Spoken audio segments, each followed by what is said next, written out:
अब इस देश में प्रधानमंत्री, संसद, इनकी जरूरत नहीं है। अब सुप्रीम कोर्ट तय करती है कि राफेल आपने क्यों लिया। सुप्रीम कोर्ट तय करती है कि मंदिर के अंदर जेंडर जस्टिस होना चाहिए नहीं। ये सुप्रीम कोर्ट का काम है। सुप्रीम कोर्ट के पास आज की डेट में 5.5 करोड़ केसेस हैं जो पेंडिंग हैं।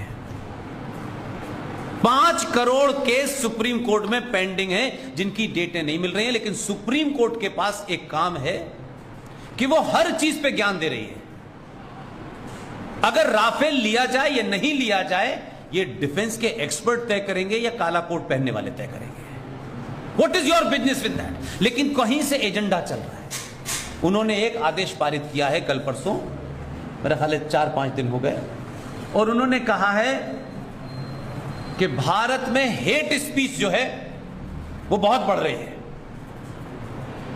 और इस हेट स्पीच में उन्होंने कहा है कि जो पुलिस वाला जो बनारस में एक हाथ में कचौड़ी लेके खा रहा होगा बेचारा, डंडा कहीं रखा होगा, चाय ठंडी हो रही होगी, वो कहीं हेट स्पीच चल रही होगी, तो वो हेट स्पीच वाले को तत्काल गिरफ्तार कर ले। और अगर उसने ऐसा नहीं किया तो सुप्रीम कोर्ट कहती है इस पे कंटेम्प्ट ऑफ कोर्ट होगा। वो बेचारा कांस्टेबल, उसे ये पता ही नहीं है कि हेट होती क्या है, उसे परिभाषा ही नहीं पता हेट की, और किसे हेट कहते हैं किसे नहीं कहते। लेकिन कहा है कि आपको गिरफ्तार करना है और तुम पे कंटेम्प्ट होगा। वो कहेगा पहले मेरी जान के लिए कम मुसीबत थी क्या। अब हेट स्पीच क्या है? क्या है हेट स्पीच? मैं किसी समुदाय, मैं किसी व्यक्ति विशेष को, किसी उसकी आस्था या उसकी पहचान के रूप में उसको बुरा भला कहूं, उसके खिलाफ बोलूं। अब यह कहने की हिम्मत नहीं है। इस देश में नहीं, पूरी दुनिया में 1400 साल से एक हेट स्पीच चल रही है। दिन में 5 बार खड़े होकर के अजान देकर के यह कहना कि अल्लाह के सिवा किसी दूसरे की पूजा नहीं हो सकती, इससे बड़ी कोई हेट स्पीच हो सकती है? इस पे बैन लगाओ। तो हम रियल बात ना आए, इधर उधर की बात ज्यादा करते हैं, इसलिए हेट स्पीच को ये समझते हैं। तो सबसे बड़ी हेट स्पीच तो इस देश के जजों ने की। नुपुर शर्मा उनके पास गई कि मेरे देश भर में जो FIR हैं इसको एक जगह कलेक्ट कर दीजिए ताकि मैं बाहर ना निकलूं, जिहादी मुझे मार सकते हैं। तो सुप्रीम कोर्ट ने फैसला कम दिया, प्रवचन ज्यादा दिए। तुम एरोगेंट हो, तुम्हारी वजह से देश में दंगे हो रहे हैं, तुम्हारी वजह से देश में, तो ये हेट स्पीच कौन दे रहा है? तो कुछ भी चल रहा है, क्योंकि सनातनी हिंदू समाज सिर्फ नौकरी, शाम का खाना, सो जाना, फिर एक दिन मर जाना, एक दूसरे को गाली देते रहना, अपनी निजी पहचान, अपने छोटे छोटे स्वार्थों से ऊपर ही नहीं उठना चाहता। और बहुत सारे ठेकेदार आपको उठने देना नहीं चाहते। जब आपके अंदर जागृति पैदा हो रही है तो कुछ लोगों को लगता है अरे ये ठेका तो हमारे पास था, लेकिन हमने 70 साल तक तो दुकान चलाई अपनी, अब ये ठेका कोई और ना ले ले। तो वो कह रहे हैं हर मस्जिद में शिवलिंग क्यों ढूंढना है? जिसे इनको ठेका दिया था क्या हमने? हर मस्जिद नहीं, हर गली में हमें शिवलिंग ढूंढना है, क्योंकि वो हमारी आस्था का मामला है और उसको तुमने तोड़ा है। हमको इसलिए नहीं ढूंढना है कि हमें किसी से बदला लेना है। लेकिन अगर मैं अपने इतिहास की उन भूलों को, उनको, हमने ये नहीं कहा बदला लेना है, हमने कहा जहां जहां मस्जिद में शिवलिंग गड़ा है वो हमें निकाल के बताना है कि ये शिवलिंग पहले आया था, मस्जिद 1400 साल बाद आई थी। जब तक आप उस रूट को ठीक नहीं करेंगे और पूरा समाज कुंठित रहेगा, इंफिनिटी कॉम्प्लेक्स में रहेगा, आप कोई दुनिया में कोई अच्छा काम नहीं कर सकते। आपके अंदर वो भाव ही नहीं पैदा होगा। आप हमेशा मायूस की तरीके से जिंदगी जिएंगे। यार क्लास जाना है, वहां जाना है, वहां जाना है, यहां नहीं बोल पा रहे, वहां गाली पड़ गई, वहां आप किसी चीज के लिए लड़ना नहीं चाहते। लड़ने का मतलब ये नहीं है आप बंदूक लेके लड़े। आप अपने मुंह से अपनी बात भी कहना नहीं चाहते, क्योंकि आपको लगता है आरिफ भाई बुरा मान जाएंगे। आपको दुनिया की चिंता है, दुनिया को आपकी चिंता नहीं है। इसलिए 2022 के भारत में 29 राज्यों में से आज हिंदू की जनसंख्या सेंसस के हिसाब से, क्योंकि हर 10 साल बाद सेंसस होता है, इस साल का सेंसस रुका हुआ है, अभी बड़ा पेच है उसमें। 11 का सेंसस कहता है कि 9 राज्यों में आप माइनॉरिटी में हैं, और ज्ञान देने वाले ऐसे ऐसे लोग मिल जाते हैं। इससे क्या फर्क पड़ जाएगा? माइनॉरिटी में तो क्या फर्क पड़ जाएगा? जो 47 फिर हुआ क्यों था? क्योंकि 47 के बारे में जिस इंसान ने सच बोला, उसके सरनेम के कारण कुछ लोगों ने उसके सत्य को दबा दिया। आज उसी का सत्य जोर से बोल रहा है, बड़े बड़े ठेकेदारों का सत्य नहीं बोल रहा। It was Ambedkar who said in his book Pakistan or partition of India, written by B.R. Ambedkar. उस किताब के पेज नंबर 375 पे लिखा उन्होंने, भारत का विभाजन मजहब के नाम पे हुआ था। जब तक भारत की धरती पे एक भी मुसलमान है, यह विभाजन अधूरा है। यह कहने की हिम्मत अंबेडकर में थी। अंबेडकर ने इस्लाम पे इतना बोला है कि कोई दूसरा नहीं बोल सकता, और नफरत में नहीं बोला है, एक एक शब्द बोला है। और ताज्जुब देखिए, आपकी खामोशी देखिए कि अंबेडकर को वो सर पे उठा के इसलिए चलते हैं कि वहां तक उनका अंबेडकर से एजेंडा पूरा होता है। और जब अब टेलीविजन पे आनंद रंगनाथन पूछ लेता है कि अंबेडकर ने तो ये भी लिखा है, तो मौलवी साहब बड़े नाराज होते हैं। इसलिए मैं चाहता हूं कि आप तर्कों का जवाब तर्कों से दें, उसमें अपना होश न खोएं, गाली गलौज न करें। तो क्योंकि आज डिबेट आमने सामने हो रही है, और आप कहते हैं बदलाव क्या होगा? लोग जब ये सवाल करो तो लोग कहीं पूछते हैं इससे क्या लोगों को रोजगार मिल जाएगा? कुछ लोग, मैंने कहा, खानदानी बेरोजगार पैदा हुए हैं, रोज उन्हें रोजगार चाहिए। कौन सा रोजगार चाहिए मुझे समझ नहीं आता। क्या 135 करोड़ के देश में भारत सरकार की टोटल नौकरी 4.5 करोड़ है, लेकिन एक ये सेंटेंस बन गया है, नौकरियां नहीं मिल रही, लोग बेरोजगार घूम रहे हैं, नौकरियां नहीं मिल रही, कोई बेरोजगार, लेकिन सब जी भी रहे। ऐसा नहीं है बेरोजगार से 10-5 लाख लोग रोज मर जाते हो बेरोजगारी से, ऐसा भी नहीं हो रहा। लेकिन ये चला रखा है लोगों ने। रोजगार ठीक है, जिनके पास नहीं वो क्या कर रहे हैं मुझे बताइए। 5 करोड़ 10 करोड़ लोगों के पास रोजगार होगा जो नौकरी कर सकते हैं सरकार की, बाकी लोग कैसे जिंदा हैं? भीख मांग रहे हैं क्या? तो ये नैरेटिव चलाया है यार, मंदिर बनाने से क्या हो जाएगा, बेरोजगारी खत्म हो जाएगी। तो मंदिर नहीं था तो बेरोजगारी थी, फिर तो दूध की नदियां बह रही थी यहां। जब तक कोई समाज अपने इतिहास पर, अपनी संस्कृति पर, अपनी पहचान पर, अपनी मान्यताओं, परंपराओं और आस्थाओं पे जब तक उसे प्राउड नहीं होगा, आप कुछ भी दे दीजिए, वो कभी भी तरक्की नहीं कर सकता। इसलिए बाकी चीजें तो आप कर ही लेते हैं, जो उस भाव की तरफ जाना चाहिए वहां नहीं कोई जा रहा है। अब जाने लगे हैं तो उसका बदलाव देखिए। सतीश भाई जिस प्रोफेशन को 2004 में छोड़ के आए थे, मैंने 12 में छोड़ा, और कॉन्शियसली छोड़ा मैंने। उस दिन से बेरोजगार हूं, 2 रुपए नहीं कमाता मैं, और उसका कैसे कैसे घर में सामना करना पड़ता होगा आपको अंदाजा नहीं है। लेकिन वहां भाषण दूसरे तरीके का देता हूं, ये नहीं देता, क्योंकि वहां मुझे स्थिति नॉर्मल रखनी है। तो साथ में 2 और हैं, वो भी निकाल देंगे बाहर मुझे मिलके। मैं सिर्फ ये कह रहा हूं कि मेरे इस लंबे सफर में, मैं बीबीसी में रहा 3 साल, कोई 20-22 साल नौकरी की, पाकिस्तान के एक टेलीविजन का इंडिया हेड था, 12 साल मैंने नौकरी की। मैं इस नतीजे पे पहुंचा कि जिंदगी में एक सर छुपाने के लिए जगह होती है। एक सामान्य परिवार की तरह आप दाल से खाएं या सब्जी से खाएं या 5 स्टार में खाएं, खाना ही खाते हैं। मुझे लगा कि मेरे पास वो जगह जहां मैं पैदा हुआ, वो जगह जिस जगह से निकल के पाकिस्तान का पहला प्राइम मिनिस्टर बना, लियाकत अली खां अलीगढ़ मुस्लिम विश्वविद्यालय के स्टूडेंट थे जो पाकिस्तान के प्राइम मिनिस्टर बने। वो बात अलग है कि उनको 7 साल के बाद वहां गोली मार दी। तो जो मुझे जमीनी तौर पे पता है, एकेडमिकली पता है, फिलोसफिकली पता है, ये हमारे देश को पता नहीं है। तब मैंने तय किया कि मुझे लगता था कि वो समय है कि इस वक्त हम अपनी बात रखेंगे। रखेंगे तो लोगों की समझ में आएगी। क्योंकि मैं अभी भी ये मानता हूं कि सिर्फ सही बात आपको पता चल जाए, भारत के युवा में वो शक्ति है कि वो रास्ता तय कर लेगा, लेकिन उसको जानबूझ के भ्रमित करके रखा गया है। हिंदुओं के ठेकेदारों ने रखा हुआ है, जो सुबह से शाम प्रवचन देते हैं, वो भी आपको सच बात नहीं बता रहे। अब इस देश में प्रधानमंत्री, संसद, इनकी जरूरत नहीं है। अब सुप्रीम कोर्ट तय करती है कि राफेल आपने क्यों लिया। सुप्रीम कोर्ट तय करती है कि मंदिर के अंदर जेंडर जस्टिस होना चाहिए। ये सुप्रीम कोर्ट का काम है। सुप्रीम कोर्ट के पास आज की डेट में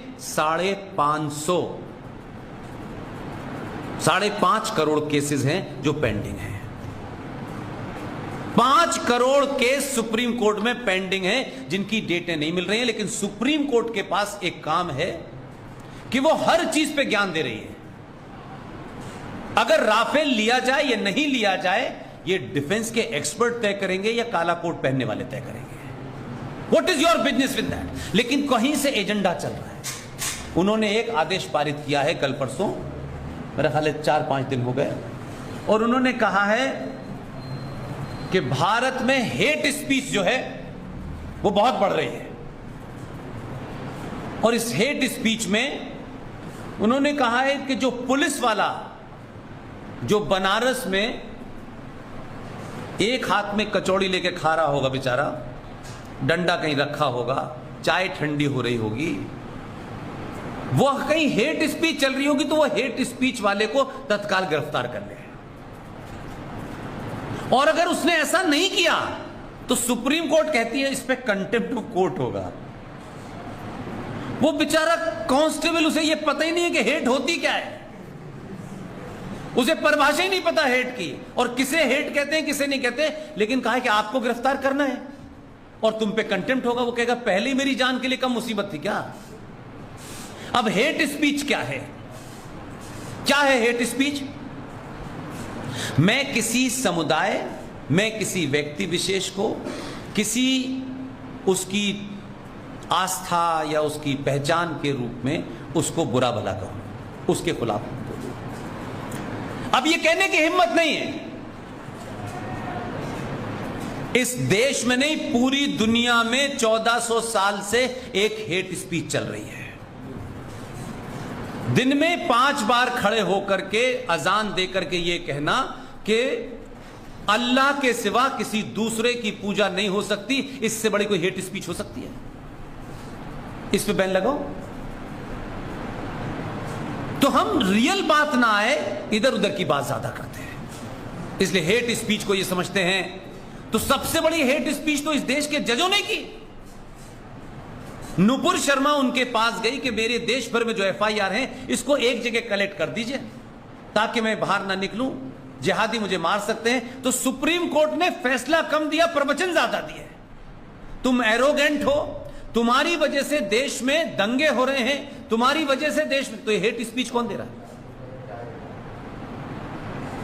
तो कुछ भी चल रहा है, क्योंकि सनातनी हिंदू समाज सिर्फ नौकरी, शाम का खाना, सो जाना, फिर एक दिन मर जाना, एक दूसरे को गाली देते रहना, अपनी निजी पहचान, अपने छोटे छोटे स्वार्थों से ऊपर ही नहीं उठना चाहता। और बहुत सारे ठेकेदार आपको उठने देना नहीं चाहते। जब आपके अंदर जागृति पैदा हो रही है तो कुछ लोगों को लगता है अरे ये ठेका तो हमारे पास था, लेकिन हमने 70 साल तक तो दुकान चलाई अपनी, अब ये ठेका कोई और ना ले ले। तो वो कह रहे हैं हर मस्जिद में शिवलिंग क्यों ढूंढना है? जिसे इनको ठेका दिया था क्या हमने? हर मस्जिद नहीं, हर गली में हमें शिवलिंग ढूंढना है, क्योंकि वो हमारी आस्था का मामला है और उसको तुमने तोड़ा है। हमको इसलिए नहीं ढूंढना है कि हमें किसी से बदला लेना है, लेकिन अगर मैं अपने इतिहास की उन भूलों को, उनको, हमने ये नहीं कहा बदला लेना है, हमने कहा जहां जहां मस्जिद में शिवलिंग गड़ा है वो हमें निकाल के बताना है कि ये शिवलिंग पहले आया था, मस्जिद 1400 साल बाद आई थी। जब तक आप उस रूट को ठीक नहीं करेंगे और पूरा समाज कुंठित रहेगा, इंफीरियरिटी कॉम्प्लेक्स में रहेगा, आप कोई दुनिया में कोई अच्छा काम नहीं कर सकते। आपके अंदर वो भाव ही नहीं पैदा होगा। आप हमेशा मायूस की तरीके से जिंदगी जिएंगे। यार क्लास जाना है, वहां जाना है, वहां जाना है, यहां नहीं बोल पा रहे, वहां गाली पड़ गई, वहां आप किसी चीज के लिए लड़ना नहीं चाहते। लड़ने का मतलब ये नहीं है आप बंदूक लेके लड़े। आप अपने मुंह से अपनी बात भी कहना नहीं चाहते क्योंकि आपको लगता है आरिफ भाई बुरा मान जाएंगे। आपको दुनिया की चिंता है, दुनिया को आपकी चिंता नहीं है। इसलिए 2022 के भारत में 29 राज्यों में से आज हिंदू की जनसंख्या सेंसस के हिसाब से, क्योंकि हर 10 साल बाद सेंसस होता है, इस साल का सेंसस रुका हुआ है, अभी बड़ा पेच है उसमें। 11 का सेंसस कहता है कि 9 राज्यों में आप माइनॉरिटी में हैं। और ज्ञान देने वाले ऐसे ऐसे लोग मिल जाते हैं, इससे क्या फर्क पड़ जाएगा? माइनॉरिटी में तो क्या फर्क पड़ जाएगा? जो 47 फिर हुआ क्यों था? क्योंकि 47 के बारे में जिस इंसान ने सच बोला, उसके सरनेम के कारण कुछ लोगों ने उसके सत्य को दबा दिया। आज उसी का सत्य जोर से बोल रहा है, बड़े बड़े ठेकेदारों का सत्य नहीं बोल रहा। It was Ambedkar who said in his book Pakistan or partition of India, written by B.R. Ambedkar. उस किताब के पेज नंबर 375 पे लिखा उन्होंने, भारत का विभाजन मजहब के नाम पे हुआ था। जब तक भारत की धरती पे एक भी मुसलमान है, यह विभाजन अधूरा है। यह कहने की हिम्मत अंबेडकर में थी। अंबेडकर ने इस्लाम पे इतना बोला है कि कोई दूसरा नहीं बोल सकता, और नफरत में नहीं बोला है, एक एक शब्द बोला है।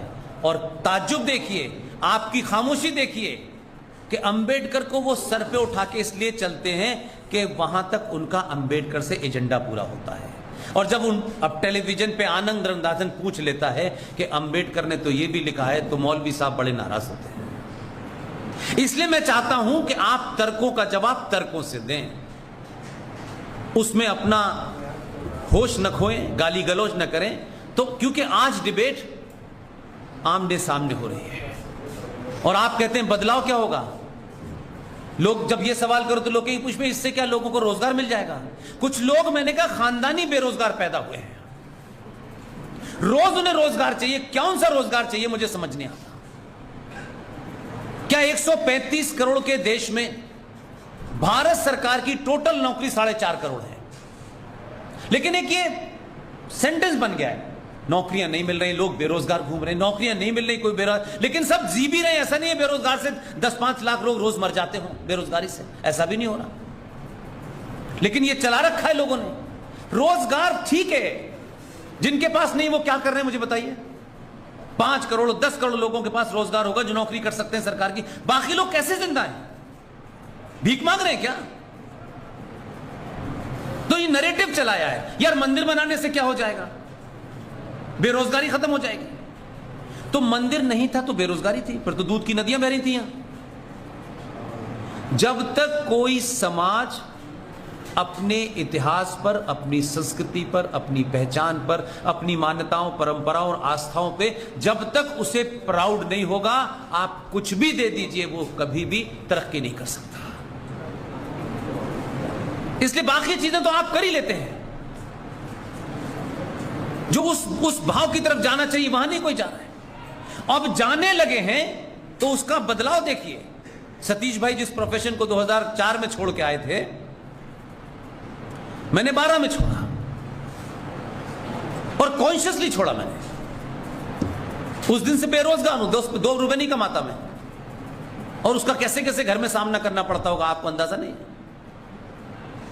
लेकिन वहां भाषण दूसरे तरीके का देता हूं, ये नहीं देता, क्योंकि वहां मुझे स्थिति नॉर्मल रखनी है। तो साथ में 2 और हैं, वो भी निकाल देंगे बाहर मुझे मिलके।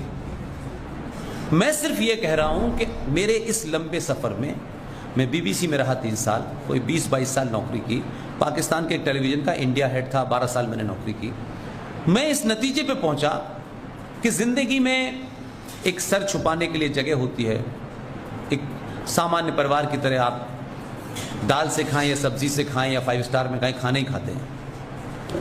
मुझे लगा कि मेरे पास वो जगह जहां मैं पैदा हुआ, वो जगह जिस जगह से निकल के पाकिस्तान का पहला प्राइम मिनिस्टर बना, लियाकत अली खां अलीगढ़ मुस्लिम विश्वविद्यालय के स्टूडेंट थे जो पाकिस्तान के प्राइम मिनिस्टर बने। वो बात अलग है कि उनको 7 साल के बाद वहां गोली मार दी। तो जो मुझे जमीनी तौर पे पता है, एकेडमिकली पता है, फिलोसफिकली पता है, ये हमारे देश को पता नहीं है। तब मैंने तय किया कि मुझे लगता था कि वो समय है कि इस वक्त हम अपनी बात रखेंगे तो लोगों की समझ में आएगी। क्योंकि मैं अभी भी ये मानता हूं कि सिर्फ सही बात आपको पता चल जाए, भारत के युवा में वो शक्ति है कि वो रास्ता तय कर लेगा, लेकिन उसको जानबूझ के भ्रमित करके रखा गया है। हिंदुओं के ठेकेदारों ने रखा हुआ है, जो सुबह से शाम प्रवचन देते वो भी आपको सच बात नहीं बता रहे। अब इस देश में प्रधानमंत्री, संसद, इनकी जरूरत नहीं है। अब सुप्रीम कोर्ट तय करती है कि राफेल आपने क्यों लिया। सुप्रीम कोर्ट तय करती है कि मंदिर के अंदर जेंडर जस्टिस होना चाहिए। ये सुप्रीम कोर्ट का काम है। सुप्रीम कोर्ट के पास आज की डेट में 5.5 करोड़ केसेस हैं जो पेंडिंग हैं। 5 करोड़ केस सुप्रीम कोर्ट में पेंडिंग हैं जिनकी डेटें नहीं मिल रही हैं। लेकिन सुप्रीम कोर्ट के पास एक काम है कि वो हर चीज पे ज्ञान दे रही है। अगर राफेल लिया जाए या नहीं लिया जाए, ये डिफेंस के एक्सपर्ट तय करेंगे या काला कोट पहनने वाले तय करेंगे। What is your business with that? लेकिन कहीं से एजेंडा चल रहा है। उन्होंने एक आदेश पारित किया है कल परसों, मेरा ख्याल है 4-5 दिन हो गए, और उन्होंने कहा है कि भारत में हेट स्पीच जो है वो बहुत बढ़ रही है। और इस हेट स्पीच में उन्होंने कहा है कि जो पुलिस वाला जो बनारस में एक हाथ में कचौड़ी लेके खा रहा होगा बेचारा, डंडा कहीं रखा होगा, चाय ठंडी हो रही होगी, वो कहीं हेट स्पीच चल रही होगी, तो वो हेट स्पीच वाले को तत्काल गिरफ्तार कर ले। और अगर उसने ऐसा नहीं किया तो सुप्रीम कोर्ट कहती है इस पे कंटेम्प्ट ऑफ कोर्ट होगा। वो बेचारा कांस्टेबल, उसे ये पता ही नहीं है कि हेट होती क्या है, उसे परिभाषा ही नहीं पता हेट की, और किसे हेट कहते हैं किसे नहीं कहते। लेकिन कहा है कि आपको गिरफ्तार करना है और तुम पे कंटेम्प्ट होगा। वो कहेगा पहले ही मेरी जान के लिए कम मुसीबत थी क्या। अब हेट स्पीच क्या है? क्या है हेट स्पीच? मैं किसी समुदाय, मैं किसी व्यक्ति विशेष को किसी उसकी आस्था या उसकी पहचान के रूप में उसको बुरा भला कहूं, उसके खिलाफ बोलूं। अब ये कहने की हिम्मत नहीं है। इस देश में नहीं, पूरी दुनिया में 1400 साल से एक हेट स्पीच चल रही है। दिन में 5 बार खड़े होकर के अजान देकर के ये कहना कि अल्लाह के सिवा किसी दूसरे की पूजा नहीं हो सकती, इससे बड़ी कोई हेट स्पीच हो सकती है? इस पे बैन लगाओ। तो हम रियल बात ना आए, इधर उधर की बात ज्यादा करते हैं, इसलिए हेट स्पीच को ये समझते हैं। तो सबसे बड़ी हेट स्पीच तो इस देश के जजों ने की। नुपुर शर्मा उनके पास गई कि मेरे देश भर में जो FIR हैं इसको एक जगह कलेक्ट कर दीजिए ताकि मैं बाहर ना निकलूं, जिहादी मुझे मार सकते हैं। तो सुप्रीम कोर्ट ने फैसला कम दिया, प्रवचन ज्यादा दिए। तुम एरोगेंट हो, तुम्हारी वजह से देश में दंगे हो रहे हैं, तुम्हारी वजह से देश में, तो ये हेट स्पीच कौन दे रहा है? तो कुछ भी चल रहा है, क्योंकि सनातनी हिंदू समाज सिर्फ नौकरी, शाम का खाना, सो जाना, फिर एक दिन मर जाना, एक दूसरे को गाली देते रहना, अपनी निजी पहचान, अपने छोटे छोटे स्वार्थों से ऊपर ही नहीं उठना चाहता। और बहुत सारे ठेकेदार आपको उठने देना नहीं चाहते। जब आपके अंदर जागृति पैदा हो रही है तो कुछ लोगों को लगता है अरे ये ठेका तो हमारे पास था, लेकिन हमने 70 साल तक तो दुकान चलाई अपनी, अब ये ठेका कोई और ना ले ले। तो वो कह रहे हैं हर मस्जिद में शिवलिंग क्यों ढूंढना है? जिसे इनको ठेका दिया था क्या हमने? हर मस्जिद नहीं, हर गली में हमें शिवलिंग ढूंढना है, क्योंकि वो हमारी आस्था का मामला है और उसको तुमने तोड़ा है। हमको इसलिए नहीं ढूंढना है कि हमें किसी से बदला लेना है, लेकिन अगर मैं अपने इतिहास की उन भूलों को उनको हमने ये नहीं कहा बदला लेना है, हमने कहा जहां जहां मस्जिद में शिवलिंग गड़ा है वो हमें निकाल के बताना है कि ये शिवलिंग पहले आया था, मस्जिद 1400 साल बाद आई थी। जब तक आप उस रूट को ठीक नहीं करेंगे और पूरा समाज कुंठित रहेगा, इंफिनिटी कॉम्प्लेक्स में रहेगा, आप कोई दुनिया में कोई अच्छा काम नहीं कर सकते। आपके अंदर वो भाव ही नहीं पैदा होगा, आप हमेशा मायूस की तरीके से जिंदगी जिएंगे। यार क्लास जाना है, वहां जाना है, वहां जाना है, यहां नहीं बोल पा रहे, वहां गाली पड़ गई, वहां आप किसी चीज के लिए लड़ना नहीं चाहते। लड़ने का मतलब ये नहीं है आप बंदूक लेके लड़े, आप अपने मुंह से अपनी बात भी कहना नहीं चाहते क्योंकि आपको लगता है आरिफ भाई बुरा मान जाएंगे। आपको दुनिया की चिंता है, दुनिया को आपकी चिंता नहीं है। इसलिए 2022 के भारत में 29 राज्यों में से आज हिंदू की जनसंख्या सेंसस के हिसाब से, क्योंकि हर 10 साल बाद सेंसस होता है, इस साल का सेंसस रुका हुआ है, अभी बड़ा पेच है उसमें। 11 का सेंसस कहता है कि 9 राज्यों में आप माइनॉरिटी में हैं, और ज्ञान देने वाले ऐसे ऐसे लोग मिल जाते हैं। इससे क्या फर्क पड़ जाएगा? माइनॉरिटी में तो क्या फर्क पड़ जाएगा? जो 47 फिर हुआ क्यों था? क्योंकि 47 के बारे में जिस इंसान ने सच बोला, उसके सरनेम के कारण कुछ लोगों ने उसके सत्य को दबा दिया। आज उसी का सत्य जोर से बोल रहा है, बड़े बड़े ठेकेदारों का सत्य नहीं बोल रहा। It was Ambedkar who said in his book Pakistan or partition of India, written by B.R. Ambedkar. उस किताब के पेज नंबर 375 पे लिखा उन्होंने, भारत का विभाजन मजहब के नाम पे हुआ था। जब तक भारत की धरती पे एक भी मुसलमान है, यह विभाजन अधूरा है। यह कहने की हिम्मत अंबेडकर में थी। अंबेडकर ने इस्लाम पे इतना बोला है कि कोई दूसरा नहीं बोल सकता, और नफरत में नहीं बोला है, एक एक शब्द बोला है। और ताज्जुब देखिए, आपकी खामोशी देखिए कि अंबेडकर को वो सर पे उठा के इसलिए चलते हैं कि वहां तक उनका अंबेडकर से एजेंडा पूरा होता है। और जब अब टेलीविजन पे आनंद रंगनाथन पूछ लेता है कि अंबेडकर ने तो ये भी लिखा है, तो मौलवी साहब बड़े नाराज होते हैं। इसलिए मैं चाहता हूं कि आप तर्कों का जवाब तर्कों से दें, उसमें अपना होश न खोएं, गाली गलौज न करें। तो क्योंकि आज डिबेट आमने सामने हो रही है, और आप कहते हैं बदलाव क्या होगा? लोग जब ये सवाल करो तो लोग कहीं पूछते हैं इससे क्या लोगों को रोजगार मिल जाएगा? कुछ लोग, मैंने कहा, खानदानी बेरोजगार पैदा हुए हैं, रोज उन्हें रोजगार चाहिए। कौन सा रोजगार चाहिए मुझे समझ नहीं आता।